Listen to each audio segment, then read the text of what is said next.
Thinking, thinking, It's not happening with him.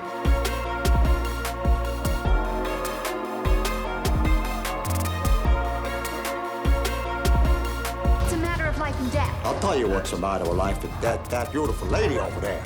Hey, baby, check out the gun show going on over here. Boom, boom, firepower.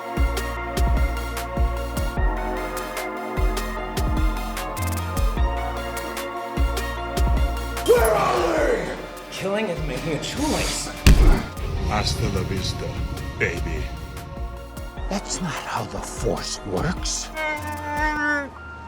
My mom always said life was like a box of chocolates. You never know what you're gonna get.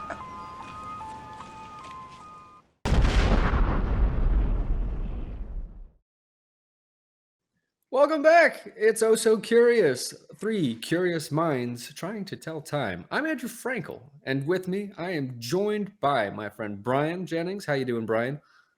I'm doing well, sir. How about you? You know, things are good. Things are pretty good. No complaints. Mags, how are you doing over there? I'm great. Can't complain either. We're all just sweet. Yeah, no, I think everything is wonderful. So what do we have in store today? Today it's kind of a sci-fi heavy episode. We are talking Dune. We are talking Star Wars leaks. We're talking Dear Evan Hansen as well, which not science, not fiction. I think it's fiction. Not great. Spoiler alert for that review. Anyway, yeah, big old day. Why don't we get started and tell me what's the Star Wars news, because people care about the Star Wars news. People always care about Star Wars news. This really thing do. will never die. Well, it's my absolute pleasure to announce that Hayden Christensen is back for Ahsoka, which is a live action series from Disney Plus and Lucasfilm, which will begin its production early next year. Oh my god! But yeah, just look at Been a his while. face. He's definitely aged a little bit. Yeah, he's not the same young teenager. No, he wasn't a teenager. He was in his early 20s. But yeah, we saw him in 2002 Attack of the Clones, and then 2005 Revenge of the Sith, which I know, Brian, you remember him from. Hard to believe that 2002 was a long time ago. Yeah. I know. Yeah, time definitely flies, especially when you're watching Star Wars. That's for sure. But at least they keep delivering, right? It's so Ahsoka is she in the canon, she's essentially Anakin's Padawan, his apprentice, and essentially she's always been there in the canon in video games, and she was in a Rebels, I believe, and the Clone Wars, obviously, and her first sort of live performance was delivered by Rosario Dawson in The Mandalorian in the latest season. Great actress. Yeah. So there's going to be, this is going to bridge the gap between The Mandalorian and the Star Wars canon. Exactly. The first 7 episodes. Wow. So this is kind of big. Yeah. And obviously The Mandalorian was a big hit too. So yeah. It's going to be brilliant. I cannot wait. Maybe the age thing will work for him, and we'll see him turn into Darth Vader. We'll see that transformation in a sort of Breaking Bad, Walter White Heisenberg kind of way. There are some prediction that she might be getting flashbacks, obviously from the time when Anakin was her master, or he could be a ghost, because as we know in Star Wars, that kind of thing features often, like when the one connects with the Force, the one then can actually project himself and become a ghost and can communicate, move things, even fight in some things. I actually might be wrong on that. But anyway, it's super exciting to have him back. And as I said, he was previously announced to return to Obi-Wan Kenobi series as well, and where he's going to star alongside his co-star Ewan McGregor from the new older trilogy. I'm not sure how Very we cool. name them anymore. Yeah, because it's not really a trilogy anymore. It's Yeah. it's just kind of a mess. But yeah, do you think you're going to see it because it's a Mandalorian spin-off, or Brian, is it going what do to you be think? a Yeah, I pack? actually, so I'm not a huge Star Wars person, but still with that being said, I mean, I did watch The Mandalorian. I thought The Mandalorian was great, and this is something that I think I could definitely see myself seeing. Um, I just think I don't know, Star Wars, they seem to like I mean, they have such a large following, and obviously Mags is an example of that, but they just seem to like never fail, like with what they do. I mean, yeah, she's wearing the shirt, so I Oh mean, yes. it's something Star Wars is definitely something I have to catch up on and obviously, get more into, but I mean, yeah, I mean, I would definitely go see this for sure. Brian, what did you get into in the last couple of weeks, if not Yes. Star Wars? Mine is not Star Wars related, but and it's actually not even movie or TV related as well. It's actually music related, and I actually meant to mention this on last week's show, but for some reason it escaped my mind. But with that being said, actually I went to go see the Jonas Brothers live in Wow. concert. You're a Jonas Brothers guy? Yeah, I must say I am. And not so much their early stuff, but I Mhm. really do appreciate the newer stuff that they have recently come out with, since they had come back basically from the big breakup and the big break that they took apart from one another. Yeah, But yeah, I basically went to go see them at I think it's the PNC Music Pavilion in Charlotte. Now that I'm down here in Fort Mill, South Carolina, I saw them on October 12th. Yeah, and actually I got a couple things really quick to show you guys. So please. there's the little VIP pass that I have. Oh wow. It was not cheap, I'll say that. It But looks yeah, expensive. I think we would honestly do stuff a little different next time, my girlfriend and I, next time we go to a Jonas Brothers concert, because yeah, that was it was a little expensive. And I got this to show too. I don't know how much of this I'm going to be able to show you guys, but literally bought a hoodie at the concert, and it's got all Oh my the god. tour dates on the back of it, which is pretty neat. Um Well, that's so exciting. yeah. Um Right. It seems like VIP pass wasn't that expensive if you still got some merch. Yeah, I mean, well, the hoodie was not part of the package, but I mean, If you're basically a just there. diehard fan, it's never too expensive. No, That's yeah, very true. I agree with that, but I just don't know if I'm like an actual diehard Jonas Brothers fan. I mean, I Then think it I might have been too appreciate expensive. them. Yeah, I mean, I appreciate them more as like I think just people. But anyway, yeah, the interesting thing too is they had some good opening performances for them too. Kelsey Ballerini actually was one of the artists that opened for them, along with some other local artists and local bands. She was pretty good. I enjoyed her. And then uh big surprise, Dr. Phil's son, Jordan McGraw, actually opened too, which was really How crazy. random. Yeah, it was What? the most random thing I think I've ever seen. So I mean, when we looked it up, while he was performing, and we said that's Dr. Phil's son. We actually thought it was Tim McGraw's son at first, because Hmm. McGraw with the last name. But The anyway, McGraw yeah. dynasty. Wow. So, but like I said, they played the Jonas Brothers were great. They played a lot of their older music, which was a little surprising, but they did mix it up with some of their newer tracks. My favorite song that they performed was basically it's from their Happiness Begins album, I believe, which is probably my favorite song on that album as well.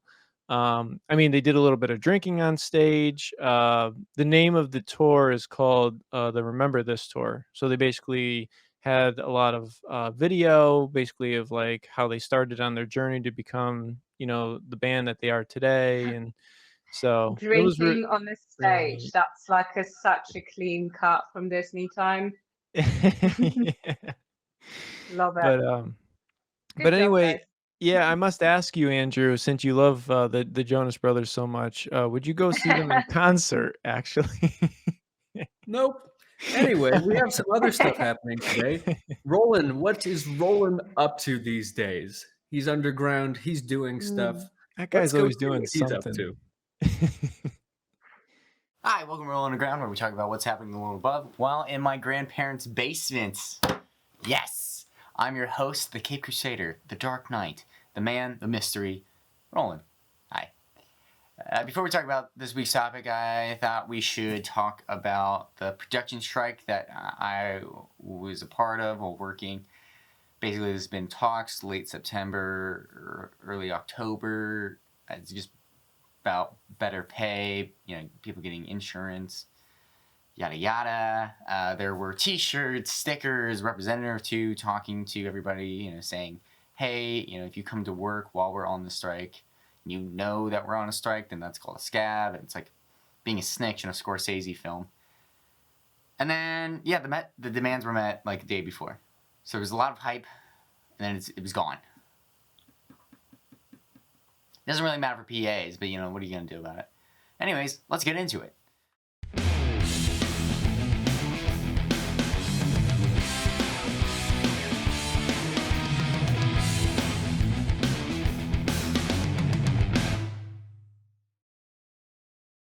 So the DC Fandom 2021 has recently come out, and there's so much happening. I am ecstatic. I'm a big DC fan. Always been a big DC fan. In high school I read a lot of DC comics, like animated movies, shows. They've always been killing it in fan fiction. They've always been killing it in like animation. So I was really interested in that.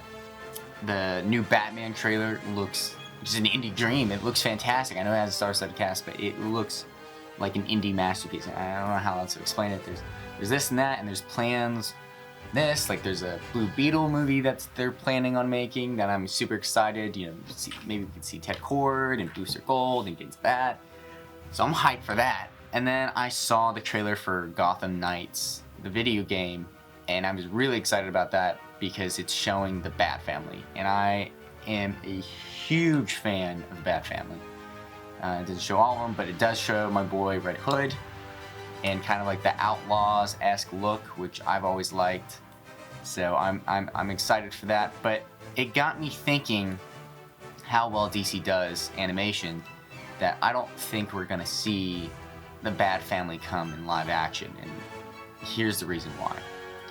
Well, one, Warner Brothers has some sort of problem making anything live action. Anybody who knows me or was even near me during 2016 has known I've been ranting ever since about how they did Zack Snyder, his universe wrong, and just that whole thing. I'm not going to get into it. There's tons of articles, how Joss Whedon shit.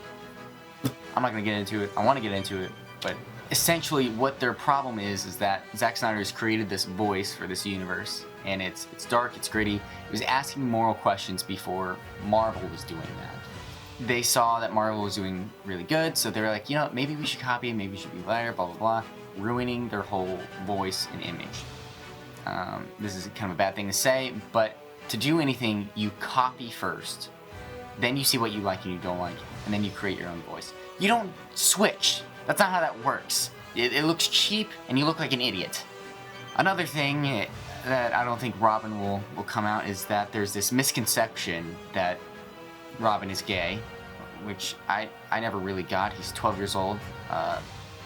Bruce Wayne, Batman, he's like almost 30, so that's it's not really gay. That's something else, but we're not really going to get into that. Mainly it's because of the costume. I just want to explain that real quick. Dick Grayson was part of a traveling circus. He was an acrobat, gymnast, all of that. And a lot of times gymnasts wear, tight clothes that aren't restricting. That's all that is. Also, he's a kid, so it's just something dumb and stupid and bright and colorful. I think there's this one comic where Batman says, "Oh, you have to earn the shadows," but it's whatever.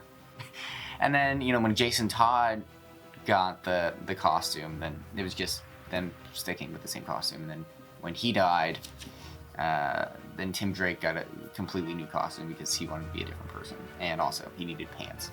I think DC has a big problem with is there's this father-son bond with Batman and all of the Robins. And they kind of get that. You kind of see that with maybe Titans. It's hard. It's a very tricky thing because yes, like it's his adopted father, but like there is that parental and child dynamic. The whole reason Batman adopted Dick Grayson was because he saw himself in Dick Grayson and he didn't want him to become this dark, traumatized person that he was. And there's a lot of that and just trying to be a better person. I'm not gonna get too much into this because I have too much to say. So let's just continue. Let's just keep going. Warner Brothers has a problem of blending Robins, and it confuses audience that aren't familiar with comics. I like to think of Batman and Robin the movie, where Dick Grayson does not seem like Dick Grayson at all, in my opinion. It was just weird. I don't know. Each Robin has a distinct personality. Dick Grayson is, this kind of golden boy, he's the oldest. Jason Todd, of course, is a rebellious one. He also kills, which is something with the Red Hood and that whole thing. Tim Drake is, kind of a night owl. He's like the detective. Damian Wayne is a brat. He's very arrogant, and he's the biological son of Bruce Wayne, which would be really interesting to see. There's also Stephanie Brown. No one really talks about her, but she was Robin for a little bit. Listen, all I'm saying is it would be a perfect opportunity to see like something cute and light, and like maybe it's like Dick, Jason, and Tim. Maybe something like the Batgirls. Of course, Cassandra Cain. Actually, let me get back to Cassandra Cain. But just having them, maybe eat some of Alfred's cooking. There's this brother rivalry, blah blah blah. And then you meet Damian Wayne for the first time, so you already see the dynamic, and then you see the reaction of Damian Wayne. That would be a great way to start the Bat Family movie, in my opinion. But what are you gonna do? Cassandra Cain, that is another perfect member of the Bat Family that they got really done wrong. Like, don't get me wrong, the Birds of Prey movie, Cassandra Cain that's in it, that's a great character, but that's not Cassandra Cain. Cassandra Cain's a total badass ninja master, and that wasn't her. There's also The Signal, Duke Thomas. He's kind of a newer character. He'd be awesome to show. That would also be another great thing. There's actually this online comic about the Bat Family where it sees like Duke Thomas moving in with the Bat Family and interacting with that, and that's very realistic and seeing the dynamic of the brothers. And there's talks of maybe doing a live action, but it's not going to come off as sweet. I already know.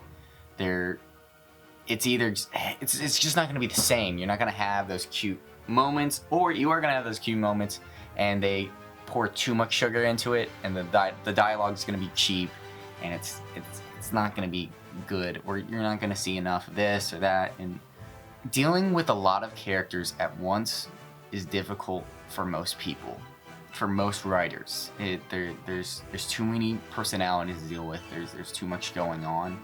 So I wouldn't be surprised if they shut this idea down completely, which I don't want. I want this to happen. Or it just comes off either too complex or too cheap. And it's sad to say, but that's just how it's going to go. There's also tons of other problems with Robin coming on screen, apparently, but I don't know where I was going with this. I'm too passionate about this. I have way too much to say about this, and it's hard to keep this under the 10-minute mark. But yeah, you guys have a good one, and I'll see you next week. Please follow.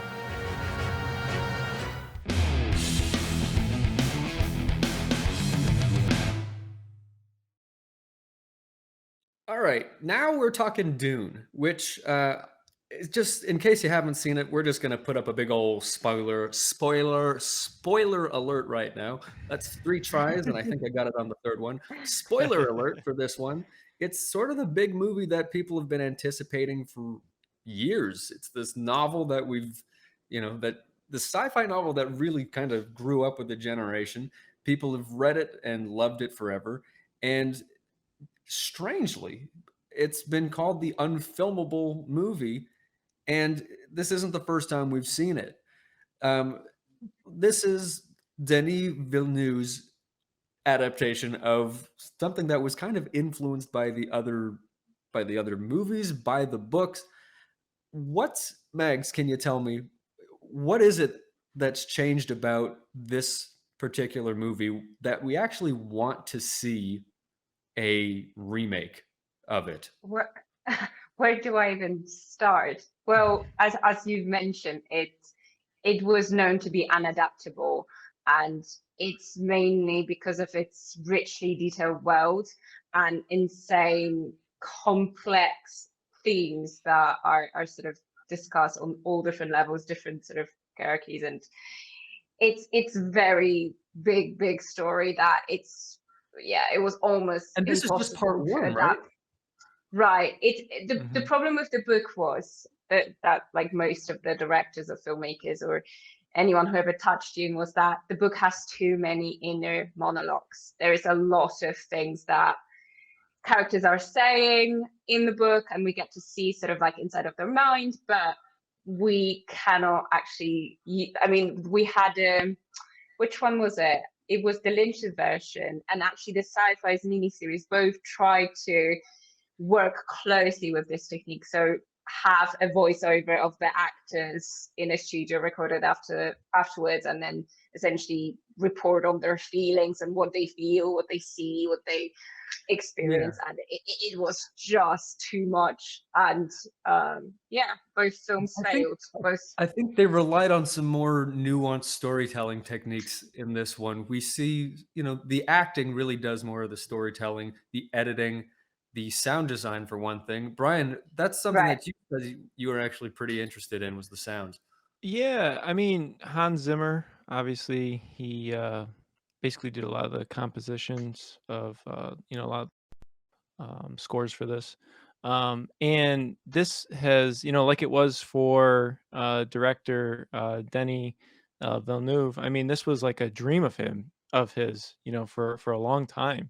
I mean, he grew up a huge fan, of Dune and basically the whole story of Dune. Yeah. But yeah, I mean, Hans, he's like I've said in, past episodes, he's a legend. I mean, he basically wanted to basically create something different, with Dune, and he kind of thought outside the box a little bit and kind of collaborated with some friends of his, kind of building like instruments that you don't normally see, like, in today's time. So he was kind of like throwing stuff together just to match, basically, like, I'll give you an example, like the voice, you know what I mean, the voice Is effect. one of the cooler parts of the movie, I'd say.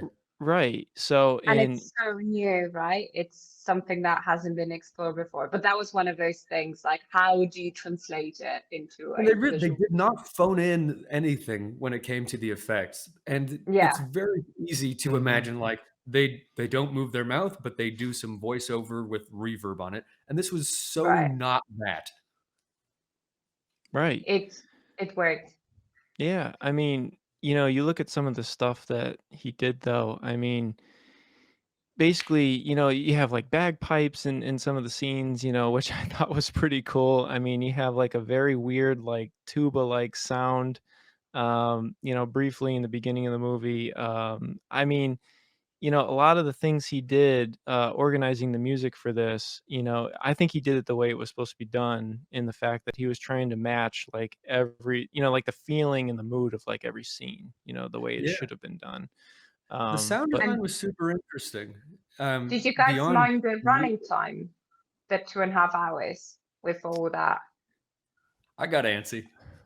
I'm someone who really can't. I have a hard time sitting through like a very long movie, especially when it runs over 2.5 hours. But I mean, so there was one of those films that never actually happened, but Jodorowsky's Dune. There's a brilliant documentary from 2013 about it. That cut was intention. It was the intention was for it to be between 10 and 14 hours long, because Jodorowsky wanted to really pay attention to every single detail. And famously, I don't know if you've heard about it, but Salvador Dali was meant to play the Emperor, which we haven't even met just yet in Denis Villeneuve's version. but he asked for 100K an hour. That's why for him just to shot all the scenes in 1 hour and then somehow build a machine or something that could essentially do his actions, which it was quite absurd. But yeah, there was a plan to make this film 14-hour long. Wow. Oh my goodness. It's Right.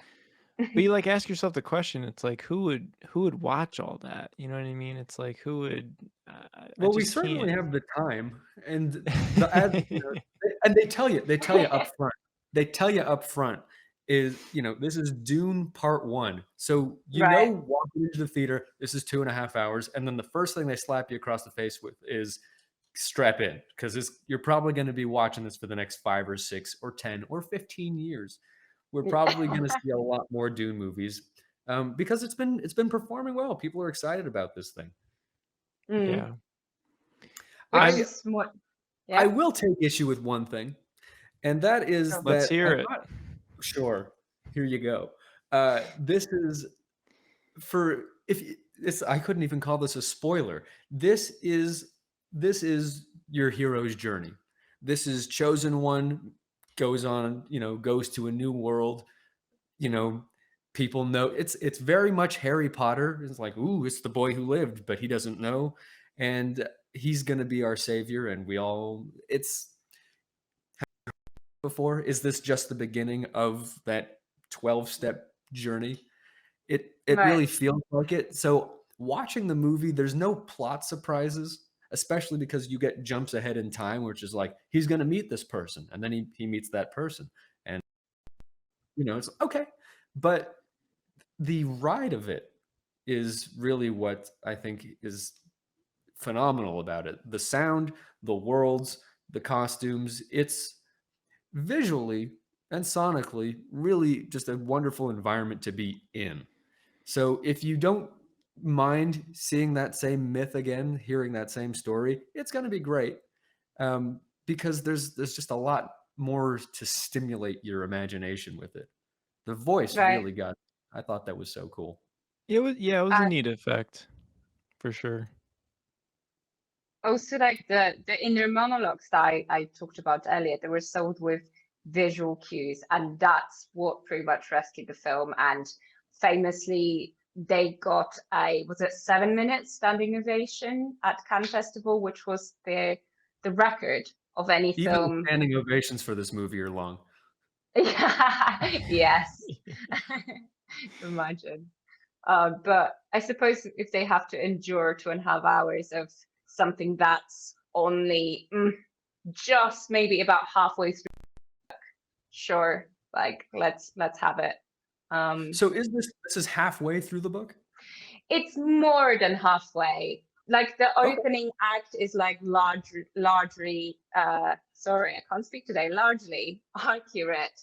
However, essentially where the film sort of ends, we had spoiler alert, so just before they get to the village, I would say if they ended up somewhere in the village of the Freemans, that's where I would say would be a clean cut. So it felt, maybe it was issues with timing or scheduling, but the ending felt rushed to me. What do you guys think?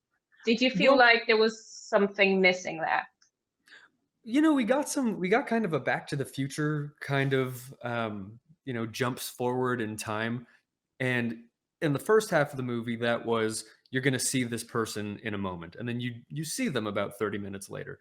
And then there were some where it's like we're jumping way far into the future, and it doesn't, you're not going to be surprised when you see a sequel to this movie. You're going to go, oh, I remember that scene where they jumped ahead here.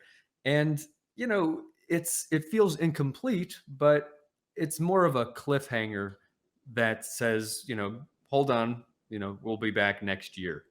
Right. Brian, do you think that it ended too quickly, or? Yeah, I think the ending definitely did, but there's other parts of the movie I feel like were kind of rushed as well, and they kind of left out, some really important like facts and interesting tidbits about it too. I mean, I'm not going to get too deep into it, but I'll just give you an example too. I think this was one in particular for me. I think there was really not a lot of time spent between House Atreides landing on Arrakis, and basically like the big assault that happened. I don't know how you say the Harkonnen assault. I guess is how you Harkonnen, say. yeah. Yeah, like stuff like that. There wasn't like a whole lot of time spent on certain, and I get it too because of like runtime and stuff like that. You know, obviously you So need to. yeah, but David Lynch did it. That's the thing. So David Lynch did get into the battle sequences. However, Universal, who post production at the time, they shortened it to 2 hours. That's why the film was it had problems with pacing, and the battle sequence felt extremely awkward. His original version was 3 hours long. Well, So yeah, I think there was not a lot of time Vil- spent on it, yeah, obviously. I Yeah. think Villeneuve decided to sort of learn on the mistakes of his predecessors smartly, because it worked. No. So, what's the reception been? I mean, it seems like people are happy with this adaptation. Happier, certainly, than with the other ones. I mean, looking at the box office numbers, domestically, it made over 17 million. So, I think in the That's solid. opening weekend, yeah. So, but I don't know, it seems to be, and that's pretty good. I mean, it seems to be taking pretty well. I think maybe I don't know how you guys feel about this, but I think maybe more people might be streaming it in the comfort of their homes. I don't know, instead of going to theaters to see it. I know Probably, Mags was kind of like probably. giving that argument, like, this is something you definitely need to see on the big screen, rather than. I hadn't been in a movie theater for 2.5 years, and this is the Oh wow. first thing that I got to see in a theater. And I love sound. I'm a big sound guy. So when I was able to, they were playing all of the sounds. I went to a sort of pseudo premiere of the thing, and they were just playing the soundscapes in the theater with just the image of the poster up on the Wow. screen, and to have it panning around you and rumbling beneath you, all these sci-fi and desert sounds with some mixed in with Hans Zimmer's music, like I was getting excited to watch this thing. Yeah. Beautiful. And when you finally do get those visuals of overlooking those cliffs into the ocean, and then when you finally get the dunes, you're immersed. And Right. I haven't been immersed in a movie. This is certainly one that you want to get immersed into. Yeah. Yeah. So if you're going to go see a movie this fall, this is one that's worth going to a theater. For sure. It's worth every penny. And yeah, show your excitement. The theater was packed here in Europe. So I mentioned it before. No, other episode I got to see in Switzerland a month ago. And same thing as you just mentioned, Andrew. It's the music, it's the visuals, it's everyone. Even like the costume design. I thought the costume design was brilliant. You know what I mean? Right. And every time I look at those big worms, I think of, I don't know if you guys feel the same way, but I think of Tremors in a way. But kind of. Yeah. But yeah, I mean, I thought everything was great, from the sound, matching every important scene, the visual and Right. cinematic effects, even the ensemble cast of characters. I mean, I thought it was pretty good. And even though they missed some of, like, I would say, quite important stuff from the books, they masked it in a very, very clever way. So for those of you who really like this story, I recommend reading the book, the obviously original, because you don't want to get into the whole, what are we at now? 15 other books at this stage? This thing keeps going. The whole story of Dunes and the spice, and yeah.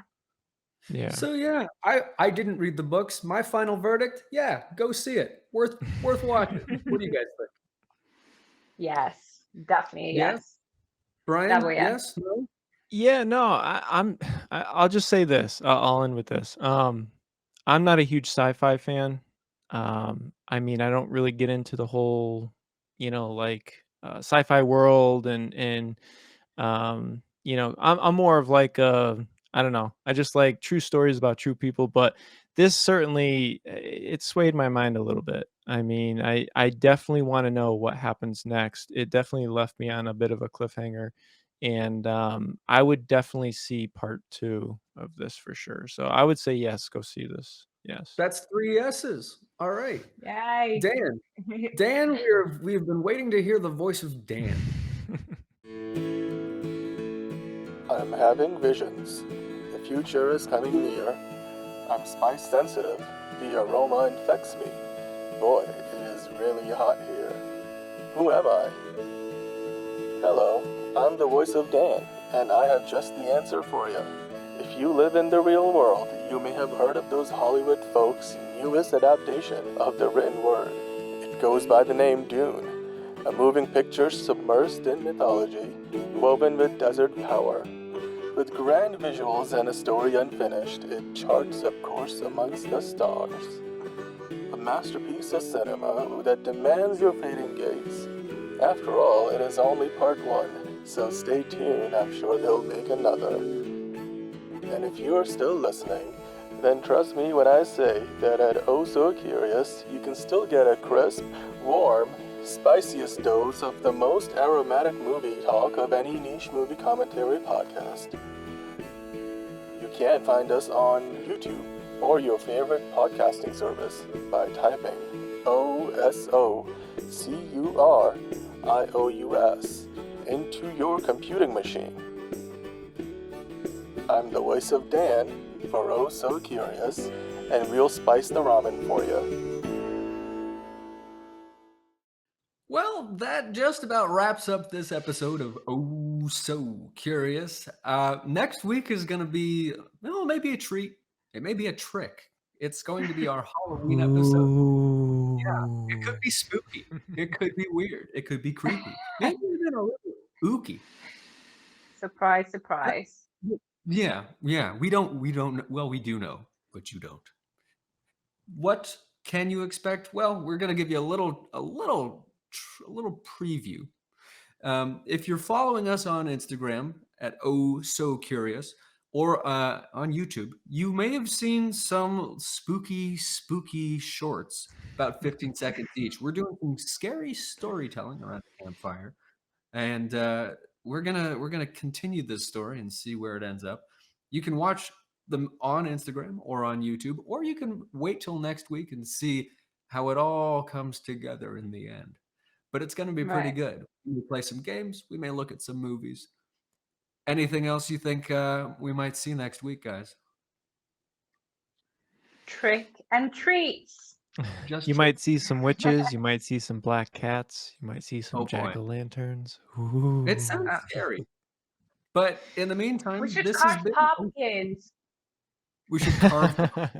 We should carve some pumpkins and, yeah, make a little Lawn competition. pumpkin. Who knows? Okay. It's an idea. It's a thought. All right. Well, pumpkins pending. This has been Oh So Curious. We'll see you next week.